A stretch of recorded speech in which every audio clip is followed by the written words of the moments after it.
Hello and जय हिंद student. Let's begin Macbeth once again. और ये है मैकबेथ का एक्ट 1 सीन 7। इस सीन में सिर्फ और सिर्फ मैकबेथ और लेडी मैकबेथ आपस में बात कर रहे हैं। मैकबेथ ने इरादा कर लिया है कि अब वह डंकन का मर्डर नहीं करेगा। क्यों?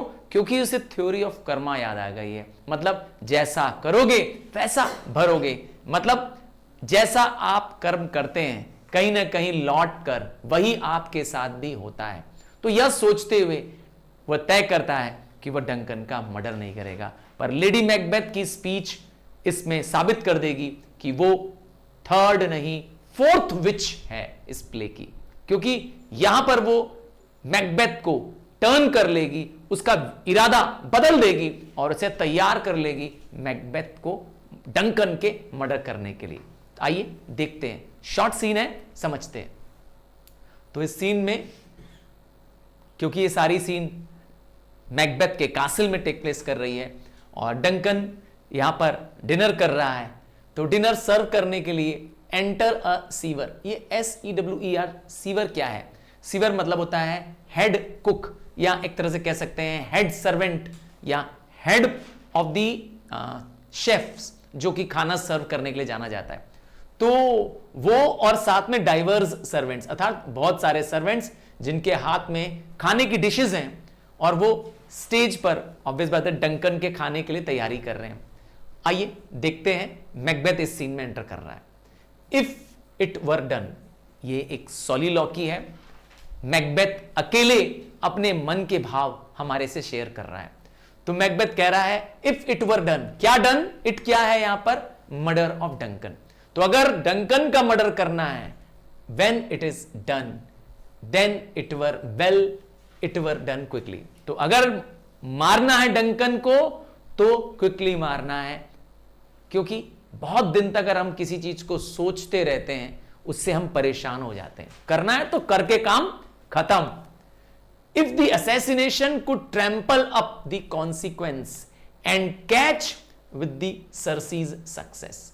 तो उसे लगता है, मैकबेथ यहां कहना चाहता है कि जो डंकन का वो मर्डर करने वाला है वो क्या कर देगा, असैसिनेशन का थॉट ही उसे क्या कर रहा है, उसे ट्रैम्पल कर देगा। ट्रैम्पल मतलब होता है किसी को कुचल देना, है ना, पुट डाउन कर देना, किसी को रोक देना टाइप का। Trammel up the consequence and catch the surcease. Surcease मतलब होता है डेथ, मृत्यु।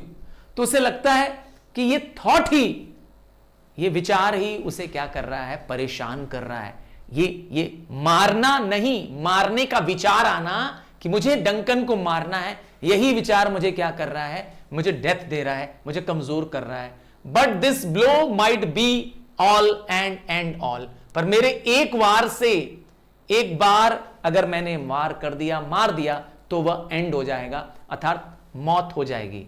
But here upon this bank and shoal of time, यहां पर मतलब है कि जो हम इस समय इस इवेंट में करने जा रहे हैं, इसका रिटर्न मेरे साथ आने वाला है। यहां पर वो कहना चाहता है कि मैकबेथ को महसूस होने लगता है कि वो जो कर रहा है वो सही नहीं है, क्योंकि वह सेम चीज उसके साथ रिपीट होने वाली है। कैसे? वो समझाएगा। We jump the life to come, अर्थात जैसा हम समय बिताएंगे वैसा ही लाइफ वापस हमारे पास लौट के आएगी। कहता है but in these cases we still have judgement here. मतलब हम जैसा करेंगे हमारे साथ जजमेंट भी वैसा ही होगा। That we but teach bloody instruction. अगर हमने किसी के ब्लडी इंस्ट्रक्शंस किए, अर्थात किसी का खून बहाया, विच बीइंग टॉट, अगर हमने किसी को सिखाया, return to plague the inventor, अर्थात जिसने सिखाया ब्लडी इंस्ट्रक्शंस देना, तो उसी का ब्लड एक दिन बहेगा। अगर आप किसी को चोट देंगे तो एक दिन चोट आपको भी मिलेगी। मतलब खून करके स्टोरी ऑफ कर्मा की बात कर रहे हैं। और क्या कहता है? The even handed justice. कहते हैं ना कि भगवान का न्याय है, अन्याय नहीं है, जैसा करोगे वैसा भरोगे। इसीलिए कह रहा है even handed justice commends the ingredients of our poison chalice to our own lips. तो अगर आप किसी को पॉइजनड चलाइस वैसे तो चर्च में दिया जाता है, तो एक बाउल होता है जिसमें एक होली लिक्विड दिया जाता है। तो अगर आप किसी को जहर से भरा लिक्विड दोगे, प्याला दोगे, तो वो जहर से भरा प्याला एक दिन तुमको भी, दूसरों को जहर दोगे तो तुम्हारे भी लिप्स में वो जहर भरा प्याला आएगा। ही कौन है यहां पर? Duncan. He is here in double trust. यहां पर डंकन मेरे डबल विश्वास पर है। कैसे? पहला विश्वास तो इसलिए है कि आई एम हिज किन्समैन, मैं उसका रिलेटिव हूं, एंड हिज सब्जेक्ट, और मैं उसकी प्रजा भी हूं। वो राजा है, मैं प्रजा हूं। Strong both against the deed. तो ये दोनों ही रिलेशन क्या है? मेरे डीड के अगेंस्ट है, मेरे मर्डर करने की डीड के अगेंस्ट में। क्योंकि कभी भी आप अपने रिश्तेदार को नहीं मारोगे और अपने राजा को नहीं मारोगे, ठीक है, बल्कि क्या करोगे? उसके अगेंस्ट उल्टा काम करोगे। देन एज इज होस्ट, और आज तो मैं उसका होस्ट भी हूं। राजा यहां पर गेस्ट है, ध्यान रखिएगा डिनर पर।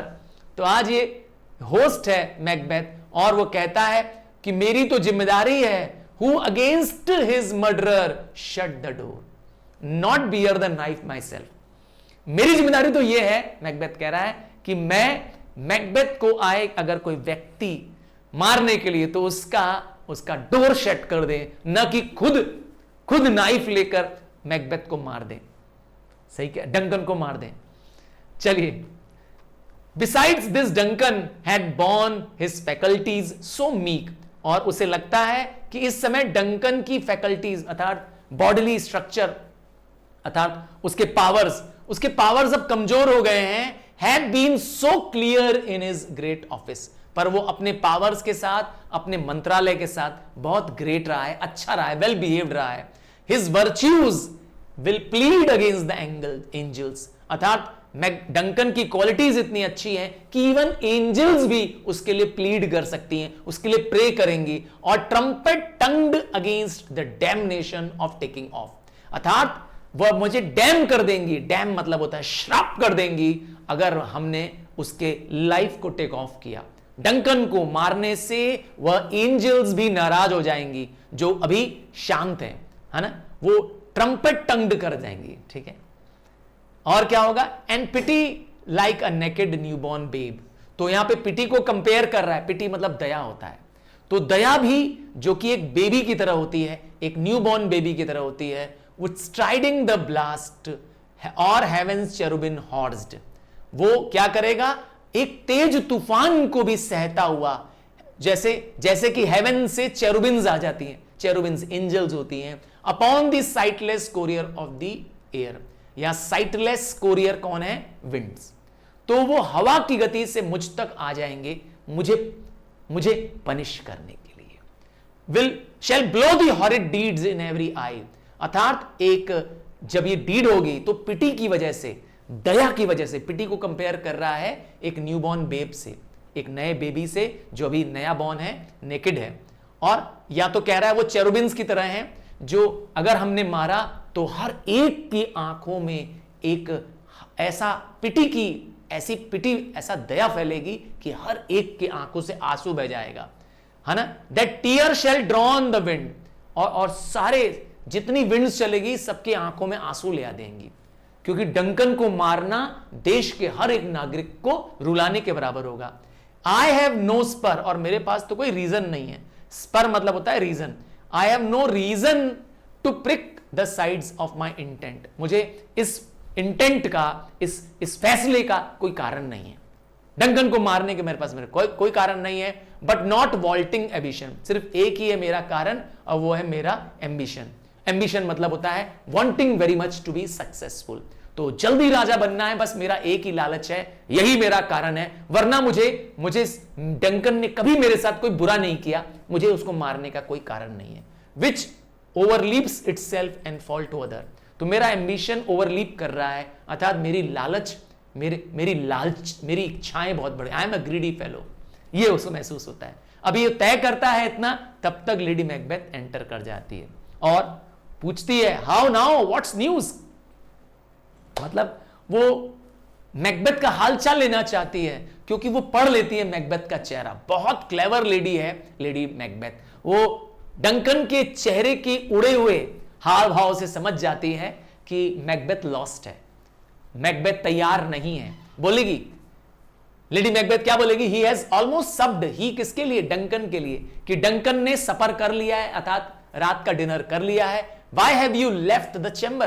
तुम इस खाने के बीच में क्यों से उठ के चले आए?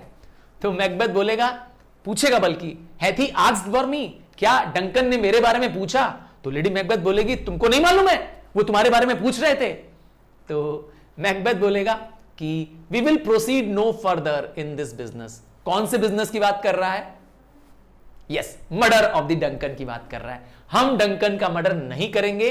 ही hath honoured me of late, क्योंकि उसने मुझे अभी रिसेंटली बहुत ऑनर दिया है। थिन ऑफ काउडर अभी रिसेंटली मुझे मिला है, और सबके सामने उसने अपना वर्दी, है ना, अपना वर्दी कजन भी उसे कई बार कहा, है ना, कई बार और इज्जत दिया ना। And I have bought golden opinions from all sort of people. मुझे लगता है कि मुझे सारे लोग डंकन के लिए अच्छे विचार रखते हैं। They have good opinion about Duncan. सबको डंकन पसंद है, ये भी बात है। Which would be Warne now in the newest gloss. और सबसे बड़ी चीज है, अब डंकन की जो इमेज है वो और शाइन कर रही है, न्यू ग्लॉस, क्योंकि मेरी इमेज भी बढ़ गई है। अब मैं ग्लैमिस से बढ़कर के क्या बन गया हूं? थिन ऑफ काउडर बन गया हूं। सो ग्लॉस मतलब shine. So my image has also improved. New shine मिल गई है मुझे, न्यू पावर मिल गया है। Not cast aside so soon. और इसीलिए अभी इस इमेज को हम भी हटाना नहीं चाहते, मतलब ग्लैमिस से काउडर की इमेज को मैं रिमूव नहीं करना चाहता हूं। मैं इस शाइन से खुश हूं। देखिए लेडी मैकबेथ क्या बोलेगी। ये स्पीच आपको यकीन दिला देगी कि लेडी मैकबेथ फोर्थ विच है, और वो एक बहुत ही पावरफुल स्पीच है। हाँ, बहुत टचिंग स्पीच है। देखिए कैसे वो इन्फ्लुएंस करेगी। Was the hope drunk? अर्थात क्या तुम्हारी उम्मीद नशे में थी?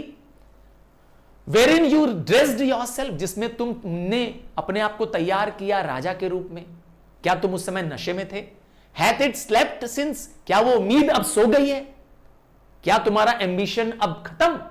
तुम सो गए? Now you are no more ambitious and wakes it now. अब उस एम्बिशन को फिर से जगाओ, अपनी राजा बनने की ललक को जगा दो Macbeth.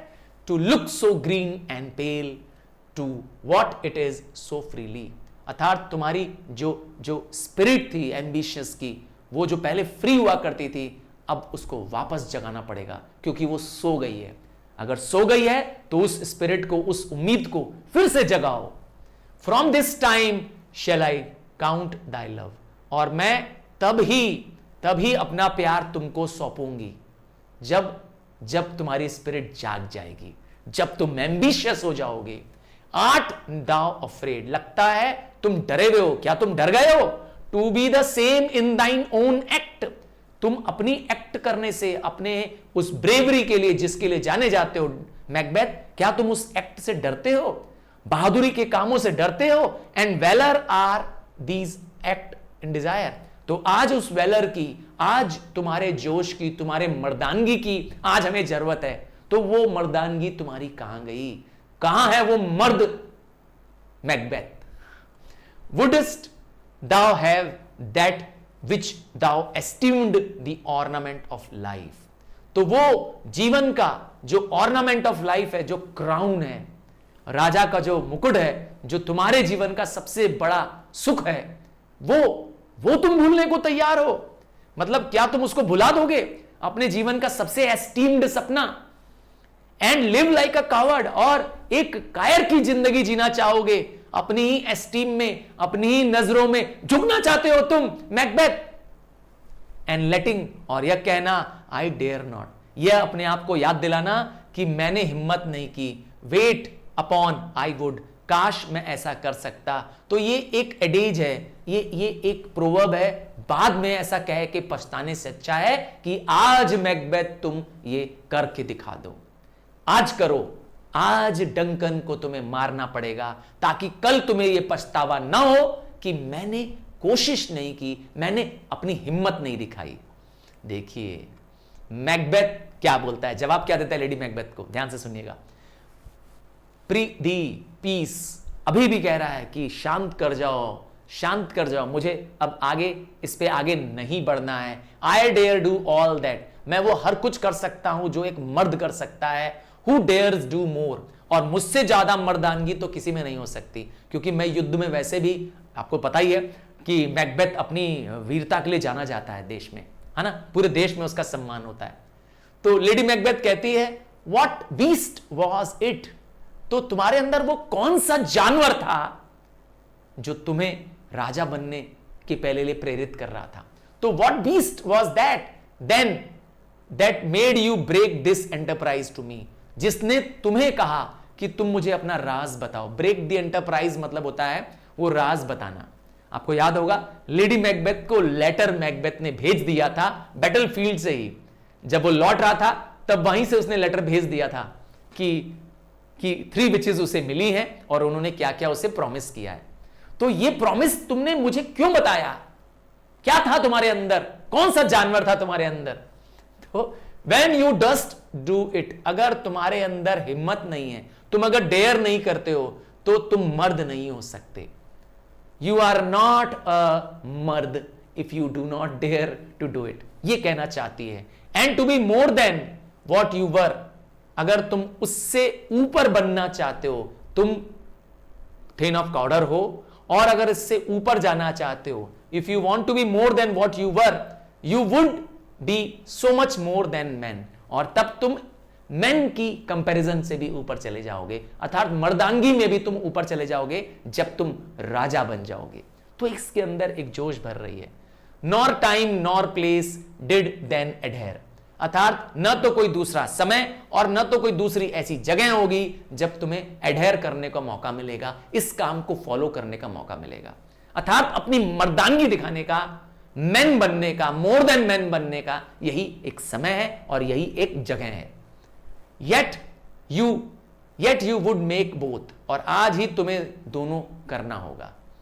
They have made themselves and that their fitness now does unmake you, तो आज दोनों ही तुम्हारे पक्ष में है, समय और जगह। समय है आज का दिन, जगह है तुम्हारा महल जहां डंकन को मरना है, तो दोनों ही तुम्हारे पक्ष में है, और आज तुम अनमेक हो रहे हो, अर्थात आज तुम रेडी नहीं हो ऐसा काम करने के लिए, मारने के लिए। इसके बाद डंकन को मारने का इतना आसान मौका नहीं होगा। And I have given such and I have given suck and know how tender is it to love the babe that milks me, ये लाइन आपको दहला देगी, ये लाइन आपको हिला देगी अंदर तक। देखिए क्या बोलेगी, कहती है लेडी मैकबेथ कि अगर मेरा बच्चा जो भी न्यूबॉर्न बेबी हुआ है मुझे, अगर वो मेरा मिल्क पी रहा होता, आई हैव गिवन सक, अर्थात तो आज वो मेरा दूध पी रहा होता, और मैं जानती हूं कि बच्चे कितने प्यारे होते हैं जब वो मेरे मिल्क पी रहे हैं, छोटा मासूम बच्चा। आई वुड, और मैं तब क्या करती, तब मैं विश करती अगर मैंने कसम खाई होती, अगर मैंने स्वॉन लिया होता, कसम ली होती, तो मैं उस मुस्कुराते हुए बच्चे को जो मेरे निप्पल से मिल्क पी रहा था उसका सर फोड़ देती। कब? अगर मैंने कसम खाई होती कि मैं डंकन का मर्डर करूंगी, अर्थात मैंने जो एक बार वचन दे दिया उसके लिए मुझे अगर अपने बच्चे को भी मारना पड़े, उसका सर फोड़ देना पड़े, तो मैं वो भी करती। तो इससे पता चलता है कि बाप रे, she is lady without heart, एक फियरलेस लेडी है। तो वो बताना चाहती है कि वो अपने बच्चे से भी इतना प्यार नहीं करती है अगर उसने एक एम्बिशन अपने लिए सेट कर रखा है, एक अपने लिए टारगेट सेट कर रखा है, उस टारगेट को पाने के लिए वो कुछ भी कर सकती है। लिखा है ना, had I so sworn, sworn मतलब होता है अगर मैंने कोई कसम खाई होती जैसा कि तुमने ली हुई है, तुमने वो कसम ली है कि तुम राजा बन के दिखाओगे, तो अब तुम्हारी बारी है। तो मैकबेथ डरता है, फिर कहता है कहीं हम फेल ना हो जाएं। उसकी बात देखिए, बीच में डैश लगा करके लेडी मैकबेथ काट देती है, कहती है वी फेल, इतनी ओवर कॉन्फिडेंट है वो, कहती है ना हम तो फेल ही नहीं हो सकते। कहती है पहले अपनी हौसले को बढ़ाओ, स्क्रू योर करेज, अर्थात हिम्मत रखो, to the sticking place and we will not fail. अर्थात अगर तुमने हौसला रखा तो हम फेल नहीं होंगे, हमें सिर्फ करेज से काम लेना है। क्या प्लान बताएगी, देखिए। व्हेन डंकन इज स्लीप, जब डंकन सो जाएगा, क्योंकि वैसे भी दिन भर का थका हुआ है डंकन, जर्नी से आया हुआ है, और उसके 2 चैम्बरलेन्स हैं, 2 गार्ड्स हैं, राजा के साथ हमेशा रहते हैं, वो 2 गार्ड्स भी हैं उसके साथ।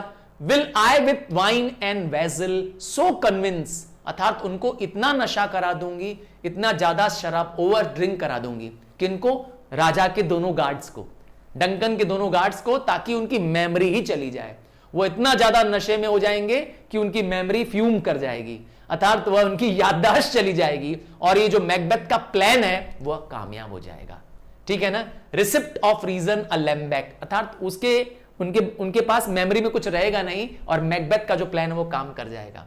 When in the Swinish sleep, और जब वो इस नशे में सो रहे होंगे, कौन, राजा के जब 2 गार्ड्स जिन्हें ड्रंक कर दिया गया है, हाँ, तब वो सो रहे होंगे, उनके ड्रेंच्ड नेचर में, उस सोए हुए नेचर में, जब वो डेथ की तरह होंगे, ऐसी नींद सोएंगे जैसे कि मौत में सो जाते हैं। What cannot you and I perform, तब क्या तुम या मैं उस समय डंकन को, जिसको कोई गार्ड करने के लिए कोई नहीं बचा है, क्योंकि दोनों गार्ड्स तो नशे में हैं, तो क्या हम नहीं मार सकते हैं, मतलब हम मार सकते हैं। What not put upon his spongy officer, spongy मतलब होता है ड्रंक, तो उसके ड्रंक ऑफिसर्स उस समय उसको बचाने के लिए नहीं होंगे। Who shall bear the guilt of our great quell, हमारे क्वेल का, हमारे मर्डर का गिल्ट हम किस पे डाल देंगे, उन 2 चैम्बरलेन्स पे डाल देंगे जो डंकन के गार्ड्स हैं। अर्थात प्लान बता दिया लेडी मैकबेथ ने। इस प्लान से मैकबेथ थोड़ा सा काम डाउन हो जाएगा, कहेगा bring fourth man children only, अर्थात कह रहा है कि मर्दानगी मर्दों में ही होती है, पुरुषों में ही होती है। For thy undaunted mettle should compose nothing but males, तो उस मर्द में ही क्या होती है, न झुकने वाली, न दबने वाली क्या होती है, एबिलिटी होती है। Will it not be received, अर्थात हम क्या पकड़े नहीं जाएंगे। When we have marked with the blood those sleepy 2 of his own chambers and used their very daggers, तो यहां से वो अब अपनी कलाकारी जोड़ रहा है। यहां से वो मैकबेथ बोल रहा है कि हम उन गार्ड्स की ही डैगर से, अपने हथियार से नहीं, उन गार्ड्स की डैगर से मारेंगे और उनके डैगर्स को उनके सामने छुपा देंगे। ऐसा लगेगा कि ये गार्ड्स नहीं मारा है उनको, समझ गए, और उनको भी हाथ लगा देंगे उनके डैगर्स। तो मैकबेथ यहां अपनी भी तैयारी करना, अपना दिमाग लगाना शुरू कर दिया। इसका मतलब है now Macbeth is ready to murder. देखा लेडी मैकबेथ कितनी क्लेवर है, अपने हस्बैंड को जो मर्डर के लिए तैयार नहीं भी था, मना लिया। Lady Macbeth who dares receive it other, कौन है ऐसा, कौन है जो हमारे खिलाफ कहेगा। We shall make our grief and clamour roar upon death, क्योंकि हम खुद ड्रामा करेंगे, हम खुद ड्रामा करेंगे, एक्टिंग करेंगे, चिल्लाएंगे कि अरे ये क्या हो गया, मर्डर हो गया डंकन का। देखा, मतलब हम खुद ड्रामा करेंगे। आपको बताएं लेडी मैकबेथ तो बेहोश होने का ड्रामा करेगी। हाँ, डंकन के मरने के बाद वो खुद ही सबके सामने बेहोश हो जाएगी, अरे बेहोश हो जाएगी। चलिए ये लाइन सुनिए मैकबेथ की। तो मैकबेथ अब तैयार हो जाएगा। मैकबेथ कहता है आई एम सेटल्ड, मतलब I am prepared and bent upon each corporal agent to this terrible feat, मेरे पूरे बॉडीली, मेरे पूरे फिजिकल एजेंट, मतलब मेरा हाथ पैर, मेरा शरीर पूरा तैयार है इस डेडली फीट को करने के लिए, इस खतरनाक काम को करने के लिए। Away and mock the time, तो वेट करो समय का, ताकि हम अपना फेयरेस्ट शो कर पाए, अर्थात हम अपना बेस्ट काम कर पाए, क्योंकि एक भी गलती डंकन की जान बचा सकती है और मैकबेथ और लेडी मैकबेथ की जान जा भी सकती है। तो क्या लाइन बोलेगा, false face must hide what the false heart doth know, अर्थात झूठे चेहरे से, झूठे चेहरे से, झूठी मुस्कान से हमारे जो झूठा हार्ट है उसे छुपाना होगा। हम जानते हैं मनी मन के मंदिर से बुरे हैं, पर हमारी मुस्कुराहट से, हमारे झूठे चेहरे से सबको छुपाना है, हमको छुपा देना है मेरे अंदर क्या बुराई चल रही है। और यह कह करके दोनों वहां से चले जाते हैं। तो इस तरीके से लेडी मैकबेथ ने मैकबेथ को तैयार कर लिया है डंकन की डेथ के लिए। हां, आपको और जो सारे सीन्स रिवीजन करने हैं, बस आप क्या करिए, आप एक्ट और सीन का नाम लिख दिया करिए और आगे लिख दीजिए आपका अपना चैनल। Bye, take care.